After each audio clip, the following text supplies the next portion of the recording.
साथियों नमस्कार, मैं हूं सकीना और आप देख रहे हैं नवोदय प्लस टाइम्स। आइए देखते हैं आज की यह खास खबर। जनपद झांसी का कस्बा बबीना छावनी परिषद के अंतर्गत आता है, जो भारत सरकार के रक्षा संपदा निदेशालय के अधीन है और यहाँ छावनी परिषद अधिनियम के तहत कार्य संपन्न किए जाते हैं। पिछले कुछ दिनों में छावनी परिषद बबीना में निवास करने वाले लोगों ने छोटे मोटे अवैध निर्माण कार्य किए हैं, जिन्हें रक्षा संपदा निदेशालय के प्रबंध संस्थान निडम के सॉफ्टवेयर ने डिटेक्ट किया है। साथ ही साथ छावनी परिषद कार्यालय बबीना द्वारा भी एक सर्वे कराया गया है, जिसमें कस्बा बबीना में 1500 ऐसे निर्माण कार्य पाए गए हैं जो अवैध रूप से किए गए हैं। ऐसे निर्माणकर्ताओं को छावनी परिषद ने समय समय पर नोटिस जारी करके जागरूक किया है तथा अवैध निर्माण को हटाने की हिदायत भी दी है।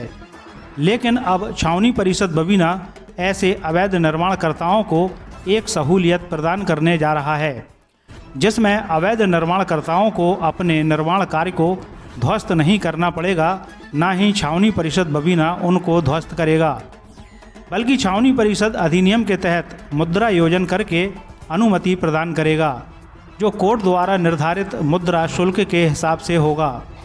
इसी उद्देश्य को सार्थक करने के लिए आज छावनी परिषद बबीना के मुख्य अधिशासी अधिकारी SK माथुर द्वारा अवैध निर्माण जागरूकता एवं समाधान शिविर का आयोजन छावनी परिषद कार्यालय के बाहर पार्किंग स्थल पर सुबह 9 बजे से किया गया, जिसमें दोपहर 12 बजे तक करीब 100 प्रार्थना पत्र आए, जिनका तत्काल समाधान भी किया गया।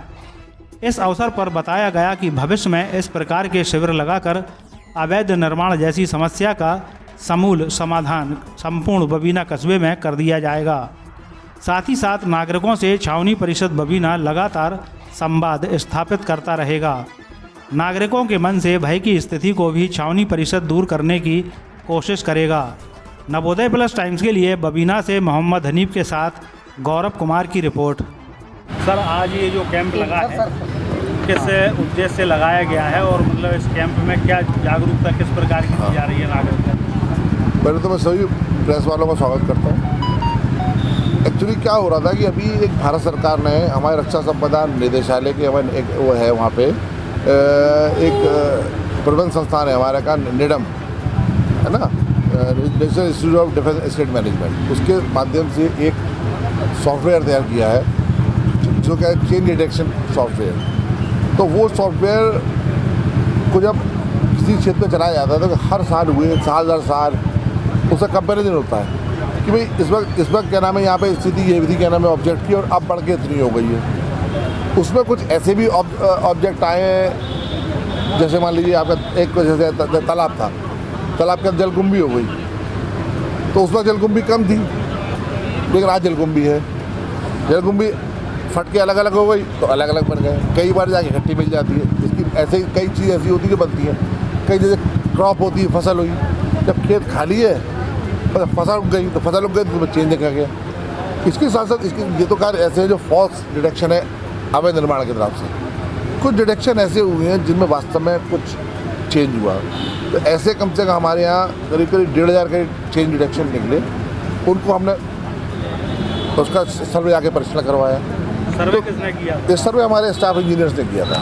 हमारे जो इंजीनियर्स हैं उन्होंने स्टाफ की टीम बनाई, बकायदे चूँकि बहुत सारे थे तो एक टीम बना दी गई, तो 3-4 टीमों ने मिलकर सर्वे किया। काफ़ी काम था, समय कम था, तो ऐसे जो थे जैसे तालाब की जलकुंभी वाली बात हुई, खेत में कोई परिवर्तन हुआ है वेजिटेशन की वजह से, तो उन सबको खारिज कर करके फॉल्स डिटेक्शन खत्म कर दिया। उसके बाद जितने भी डिटेक्शन ऐसे थे जन निर्माण हुआ, किसी ने छत पे वो लगा ली, छज्जा बढ़ा लिया या कुछ कर दो, वो उसमें नोट हो गए।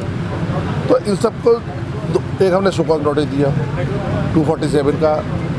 नोटिस देने के साथ साथ इनके जो भी वो आए हमने उनका अध्ययन किया, तो उसमें 2 बातें निकल के आई। इसमें ज़्यादातर केस ऐसे थे क्योंकि ज़्यादातर प्राइवेट लैंड पे और उस पर है, डिफेंस लैंड पे तो कोई ऐसा नहीं अभी तक आया। वैसे हमारे मतलब एक बेयर उसमें देखने के बाद, लेकिन लगा जैसे वो कंपाउंड हो सकते हैं या छोटे मोटे ऐसे हैं कि आदमी ने मान लीजिए शेड लगा दिया, उसको लिए ज़रूरत नहीं है तो हटा भी सकता है। तो हमने कि बजाय एक हमारे हिसाब है कि बजाय आदमी को तोड़े और इसको जो छावनी अधिनियम के जो प्रावधान है उसके तहत क्यों ना इसको ऐसा कि पहल करते कंपाउंड किया जाए।